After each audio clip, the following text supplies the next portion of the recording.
Baik sahabat Excellent, masih di Excellent Public Speaker bersama Ibu Aini Fauziah. Bagaimana tadi Ibu Aini sudah memberikan ceritanya kepada sahabat Excellent mengenai latar belakang beliau dari kecil sampai beliau berkarir. Nah, ada cerita yang lebih menarik lagi di mana Ibu Aini nanti akan terlibat di terjun langsung ke Aceh pada saat bencana tsunami. Mari kita tanyakan lebih jelas lagi, lebih detail lagi cerita beliau.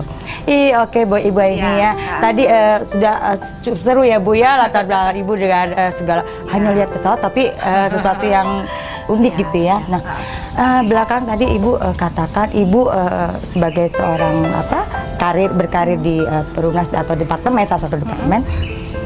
Tapi Ibu punya keinginan untuk ke Aceh pada saat Aceh itu terkena bencana tsunami. Padahal sebagian orang malah justru menghindari nih Bu. Tapi kenapa Ibu Aini malah mau ke sana gitu loh? Apa yang membuat Ibu berkeinginan besar untuk ke Aceh gitu? Ya, yang pertama yang jelas memang saya merasakan banget gitu ya. Keinginan besar untuk melakukan sesuatu di sana, gitu. Benar. Tentunya sesuatu yang berhubungan dengan background saya ya. Dan waktu itu memang ketika di Jepang saya memutuskan untuk mengundurkan diri itu, saya sambil melamar pekerjaan di Aceh gitu. Oh gitu. Dan ternyata itu waktu itu sebuah posisi yang diwawancarai langsung dari Oxford, Inggris, untuk sebuah posisi di Aceh. Dan alhamdulillah ternyata saya memenuhi tes seleksi itu. Nah, singkat kata, ketika di Aceh, ternyata saya betul-betul totally jatuh cinta gitu dengan pekerjaan itu. Yang kalau saya boleh jujur, seumur hidup saya belum pernah merasakannya. Maka dari itu saya merasa wow banget bekerja di Aceh. Yang membuat wow banget bagi saya adalah langsung bertemu dengan korban tsunami. Kemudian kami mendorong setiap penerima bantuan rumah kami itu harus jujur, harus tanggung jawab, harus peduli, harus saling menghormati. Artinya apa? Yaitu tadi menanamkan. Jadi mereka tidak hanya terima rumah aja terus terima kasih, enggak gitu. Mereka ketika menerima rumah itu kami libatkan. Jadi mereka harus betul-betul penerima rumah pertama, bukan menerima rumah dari NGO lain. Ketika menerima rumah, mereka harus terlibat, yaitu membawa materialnya, membopong sendiri gitu ya. Nah, melibatkan ya Bu. Banget. Dan di situ kebetulan saya bertemu dengan banyak wanita yang janda. Karena akibat bencana itu ya Bu ya. Dan disitulah awal saya jatuh cinta dengan dunia motivasi, karena sebetulnya pekerjaan utama saya saat itu adalah membantu masyarakat Aceh untuk membangunkan mereka rumah. Membangunkan rumah, memberi rumah lah ya. Betul. Karena tugas kami tidak hanya membangunkan rumah, tetapi lebih kepada membangunkan rumah, punya rasa tanggung jawab dan bisa memulai kehidupan mereka berikutnya secara ekonomi. Maka yang kami lakukan adalah kalau pagi-pagi menuju ke lokasi, kan di desa-desa itu Mbak lokasinya, karena dekat pantai. Kalau pagi-pagi lihat ibu-ibu pagi-pagi sudah kongko-kongko gitu ya, ngobrol-ngobrol sana sini. Aduh sayang banget ya kalau ibu-ibu pagi-pagi ngobrol.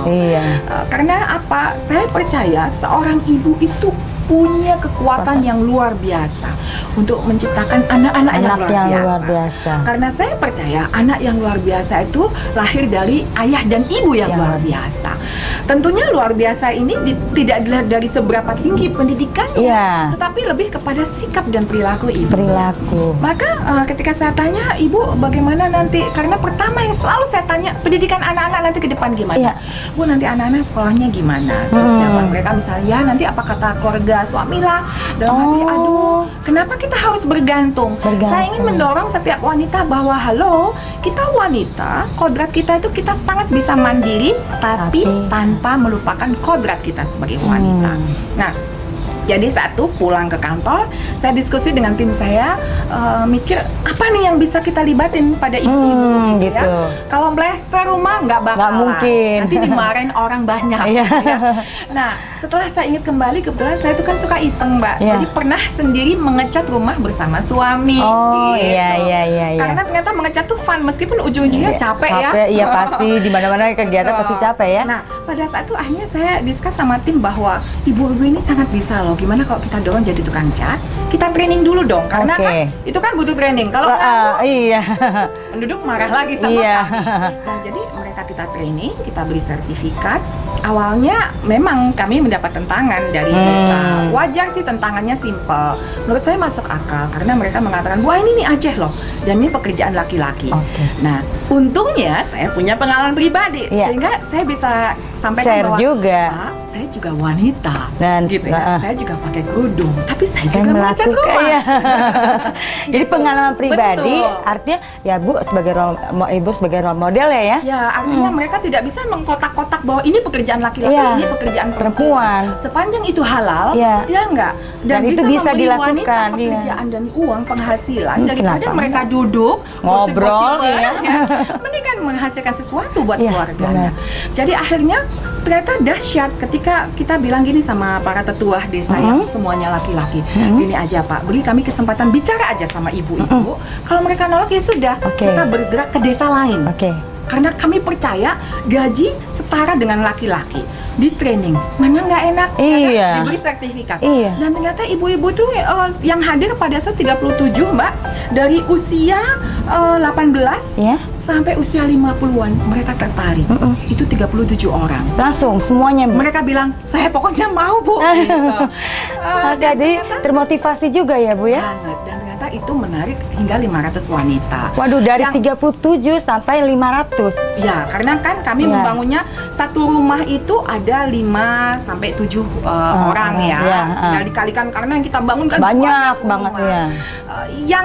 Yang pelajaran yang kita petik adalah bukan hanya penghasilannya, tetapi cara pandang wanita tuh banyak yang berubah. Misalnya gini, konsep kami adalah wanita harus mandiri tanpa melupakan kodratnya. Maka artinya ibu bisa jadi tukang cat. Misalnya pagi ibu masak dulu tetap sarapan. Bisa masak. Misalnya jam 10 rundingan aja sama grupnya. Jam 10 datang ke lapangan ngecat cukup-cukup misalnya gitu ya. Jam setengah 12 pulang masak, nanti jam 2 balik lagi, dan ternyata itu jalan. Dan ada uniknya, betul, tukang cat laki-laki bilang gini, wah para tukang laki-laki, aduh Bu, kalau begini kita tersaingi dengan perempuan. Karena kalau laki-laki banyak waktu ngopi dan ngobrol, santai, untuk istirahat gitu ya. Wanita tidak, fokus. Masak di rumah, kerja, masak lagi, kerja. Artinya nggak ada waktu yang terbuang gitu ya Bu ya. Jadi gini, sebetulnya memang pekerjaan utama saya membangunkan rumah. Kemudian ya kadang kalau ke desa ngobrol, ngobrol aja. Ngobrol tuh tujuannya adalah untuk self-healing ya. Mendengarkan unek-unek ibu-ibu maupun bawa lapak. Nah, awal jatuh cinta motivasi itu di samping melibatkan para wanita juga kan, karena kami bekerja di NGO itu kan kami sistemnya kontrak ya Mbak Sidi. Jadi pasti ada tim saya yang mau meninggalkan. Jadi saya punya perasaan gini loh, aduh Tuhan, seandainya saya saja seperti mereka, pasti ada perasaan sedih. Ya karena saya percaya karena cinta ya dengan mereka, maka saya katakan gini, udah deh mau nggak saya motivasi. Jadi tapi karena ini di luar konsep pekerjaan. Pulang kerja, balik lagi ke kantor, kita motivasi. Dan ternyata itulah yang, yaitu tadi memotivasi tim kerja untuk gimana caranya mereka bisa percaya diri melamar ke pekerjaan berikutnya, dan motivasi ibu-ibu. Itulah yang membuat saya akhirnya motivasi itu wow banget. Artinya di sela-sela atau di sela waktu luang ibu yang di sana, ibu memang artinya memberikan inspirasi lah kepada masyarakat sekitar supaya termotivasi gitu. Betul, ya Bu. Betul. Artinya tidak pernah menyerah. Justru gimana caranya hidup tuh bangkit. Itu yang yang mendorong bahwa ternyata memotivasi orang lain tuh dahsyat banget, khususnya ketika bisa merubah cara pandang mereka dari yang sudah baik menjadi lebih baik. Dari yang lebih baik menjadi yang terbaik. Itu artinya artinya hanya menanamkan saja gitu ya, nilai-nilai kebaikan, dan itu diterima dengan senang hati, itu sesuatu yang luar biasa ya Bu ya. Setelah itu Ibu kan langsung berubah nih, atau beralih ya dari seorang berkarir menjadi motivator. Boleh nanti kita share ke sahabat Axela bagaimana sih jalannya, bagaimana sampai nanti bisa sampai sekarang ini sebagai seorang motivator ya Bu ya. Tapi nanti di segmen berikutnya. Oke, sahabat Excellent, kelihatannya perbincangan kita dengan Ibu Aini Fauzia itu semakin seru. Nah, tapi kita akan ikuti perbincangannya setelah pesan-pesan berikut ini.